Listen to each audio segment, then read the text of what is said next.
Adalbek je jeden z nejlepších bojovníků, který jsem viděl. Bohužel víra mu nedovoluje jít na turnaj a já to akceptuju. Takže on cvičí pouze pro sebe, pouze pro vlastní zkušenosti, aby obránil svou rodinu.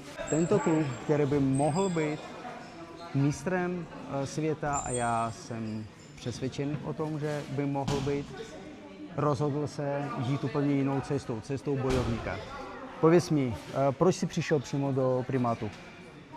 No, aby jsem prostě věděl, jak boxovat a aby jsem měl sebeobranu v některých momentech života prostě.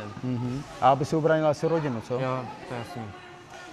Ty jsi přišel sem s malým brachou, já tě pamatuju, bylo to před třema nebo 4 lety? Na začátku, no, 3 No, roky úplně asi. 3 roky. Tak před 3 lety přišel s brachou, a bracha toho nechal, ale Adalbek šel dál. A upřímně, jako bojový úroveň Adalbeka je někde úplně jinde. Co cítíš, když přicházíš do primátu? A cítím hodně sebejistotu, že jakože můžu bavit se všema. A máš tady kamarády, předpokládám. Jo. A prostě mě to baví, no. Takže zveme vás do Prima Gymu.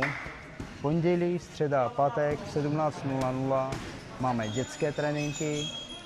Vítáme i 16letý juniory a v pátek máme dětské sparingy.